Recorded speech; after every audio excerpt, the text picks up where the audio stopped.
قرآن میں مثالیں ہیں. یعنی مثال کا مقصد میں نے کہا تھا کوئی بات جو آسانی سے سمجھ نہ آئے اس کو سمجھانے کا طریقہ ہوتا ہے مثال. تو قرآن میں تو مثالیں ہیں. تو وہی مقصد، یعنی اللہ تعالیٰ نے تو کہا نا علم القرآن، قرآن سکھایا. اور سکھانے کی جو ہتھیار ہوتے ہیں ٹیچر کے پاس، کس کس طریقے سے سکھایا جائے، اس میں سے سب سے بہترین ہتھیاروں میں سے مثال ایک اس کا ہتھیار ہے جس کو وہ استعمال کرتا ہے بات پہنچانے کے لیے. تو اللہ تعالیٰ نے اس کا استعمال کیا. اچھا، نولدیکی کے نام سے ایک مستشرق اورینٹلسٹ پروفیسر تھا. اس نے قرآن پر بہت تنقید کی، اور اس کی تنقید میں اس نے اس آیت کے بارے میں خاص تنقید کی.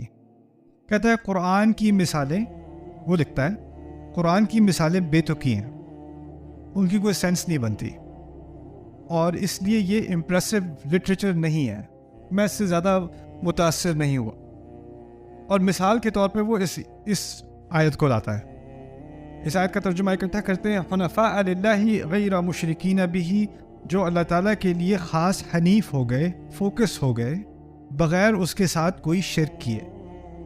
ومن یشرک باللہ، اور جس نے بھی اللہ تعالیٰ کے ساتھ شرک کیا ہو، فکأنما خر من السماء، تو ایسا ہے جیسے کہ وہ آسمان سے گر رہا ہو. مثال دی جا رہی ہے کہ کوئی اللہ سے شرک کرے تو وہ ایسا ہے جیسے آسمان سے گر رہا ہو. پھر آگے کہا اللہ تعالیٰ نے فَتَخْطَفُهُ الطَّيْرُ، پرندے اس کو نوچنے لگے. آسمان سے گر رہا ہے اور پرندے کیا کر رہے ہیں؟ نوچ رہے ہیں. کہتا ہے پہلے ہی سمجھ نہیں آ رہا تھا کہ آسمان سے گر رہا ہے، اب آسمان سے گرتے گرتے پرندے بھی اس کو نوچ رہے ہیں. اس کی کوئی سینس نہیں بنتی. او تہوی بہ الریح، یا پھر آخر کار اس کو ہوا اڑاتی پھرتی ہے، یعنی اور کہیں دور لے فی مکان سحیق، یعنی ایک ایسی انجانے مکان تک اس کو ہوا لے جاتی ہے. یعنی اگر وہ آسمان سے گر رہا ہے تو وہ لاہور کے درمیان میں گرے یا کسی جنگل میں جا کے گرے، مرنا تو اس نے پھر بھی ہے. اس سے کیا فرق پڑا کہ وہ کوئی جانی پہچانی جگہ پہ گرے یا کسی انجان ویران جگہ پر جا کر گرے. مکان سحیق ویران جگہ، وہاں جا کر گرے. اس نے یہ تنقید لکھی اس مثال پر. اور اس مثال میں کچھ چیزوں کا انکار ہے، کچھ چیزوں کا اس کی لا علمی ہے یا اس نے جان بوجھ کے کیا. اور وہ کیا ہے کہ قرآن کی مثالیں پہلے کسے دی گئی تھیں؟ عرب کو. اور یہ جو قرآن کے الفاظ ہیں نا، میں نے آپ سے کہا تھا قرآن کے الفاظ یا قرآن کے معنی کسی بھی زبان کے معنی صرف ڈکشنری سے نہیں آتے. ابھی جو میں نے ترجمہ کیا تھا نا، وہ ڈکشنری والا ترجمہ تھا. ہر زبان کا اپنا ایک محاورہ ہوتا ہے، اس کا اپنا ایک محاورہ. اگر آپ محاورے کو نہیں سمجھو گے نا تو آپ اس بات کو نہیں سمجھ سکو گے. تو اب محاورے کے اعتبار سے اس بات کو سمجھنے کی کوشش کریں. پہلی بات، عرب کے ہاں اکثر و بیشتر آخرت کا کانسیپٹ نہیں تھا. وہ نہیں مانتے تھے کہ مرنے کے بعد کچھ ہونا ہے.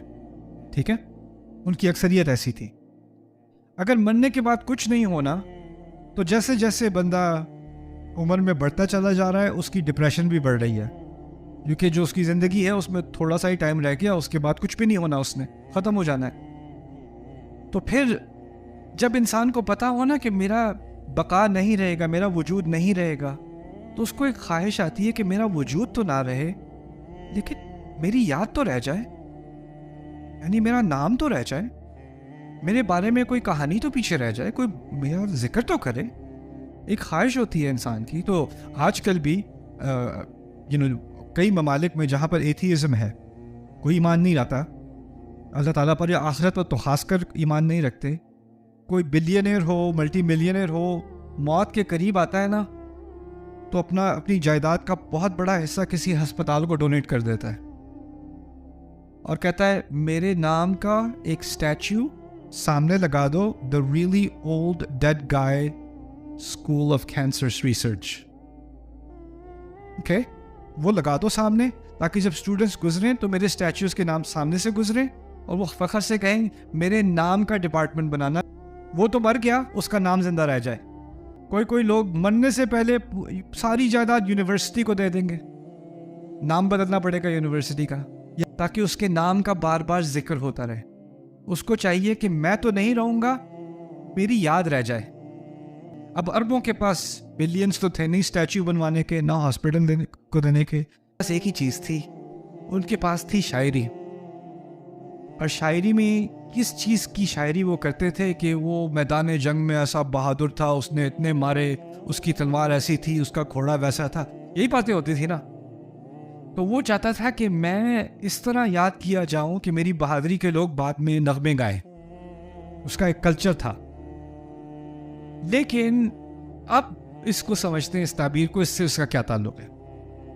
آپ ذرا اپنی امیجنیشن یوز کرو کہ ایک پہاڑی ہے اور پہاڑی کے اوپر ایک قبیلہ ہے، وہ لوگ ہتھیار لیے ہوئے ہیں اور وہ لڑ رہے ہیں ایک اور قبیلے سے جو پہاڑ کے نیچے ہے.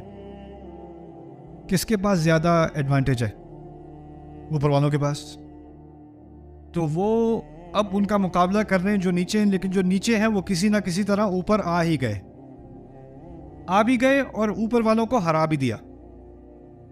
اب اس سے کیا بات ظاہر ہوتی ہے کہ جو اوپر والے تھے بہت ہی نکمے تھے. تو جو ان کے بارے میں شعر پڑھایا جائے گا اوپر والوں کے بعد کے بارے میں، وہ بہت ہی بےزتی والے شعر ہوں گے. اور پھر ہوا کیا کہ یا تو وہ اوپر پہنچے اور اپنے دشمن کو قتل کیا، اور دشمن کو قتل کر کے اس کی لاش کے ساتھ کیا کیا، اٹھا کے اوپر سے پھینک دیا. یا پھر وہ اتنا ڈرا اپنے دشمن سے جو اوپر آ رہا ہے، اس نے کہا میں اس کی تلوار سے بننے کے بجائے میں خود ہی کیا کروں، چھلانگ مار دوں. اس کو کہا جاتا تھا اوپر سے گرنا، خر من السماء. آپ کو یاد ہوگا سما کا لفظ اوپر کے لیے استعمال ہوتا ہے، آسمان کے لیے نہیں. پچھلے سیشنز میں نے بتایا تھا. یہ تعبیر بنی خر من السماء عربی کلچر میں. وہ کیا تھی؟ جو نکما دشمن سے نہ لڑ سکا، یہاں تک کہ وہ اس کا سامنا نہ کر سکا، اور وہ کیا ایسے جا کے گرا، یا تو اپنی بہادری کی کمی کی وجہ سے. اب وہ ہمیشہ سے اس کی بےزتی کس لفظ سے ہوگی؟ خر من السماء، آسمان سے گرنے والا. کانما خر من السماء. اچھا وہ گر گیا. اب اس کے نام پہ اتنی ذلت ہے کہ جو اس کے اپنے قبیلے والے ہیں نا، وہ بھی آ کے اس کی لاش کو کلیکٹ نہیں کرتے کہ جا کے اس کو ٹھیک طرح سے دفنا دیں. اس کو نوچنے کون آتا ہے؟ پرندے آتے ہیں. طیر کا لفظ I don't know the word for vultures in Urdu. What's vultures? گد آ کے اس کو نوچ رہے ہیں. طیر کا لفظ گد کے لیے استعمال ہوتا ہے عربی میں بھی. تو اب اس کو آ کے گدیں آ کے اس کا جنازہ گدیں کر رہی ہیں، اس کی فیونرل سروس گدیں کر رہی ہیں. یہ بےزتی کے اوپر ایک مزید بےزتی، اہانت کے اوپر ایک مزید اہانت ہے. اچھا وہ گد جو گند کھاتی ہے، مردار کھاتی ہے، یہ پرندہ مردار کھاتا ہے، اس کے لیے بھی باقی نہیں جو قابل خورد کھانا نہیں چاہتی. اب وہ بھی اڑ گئے.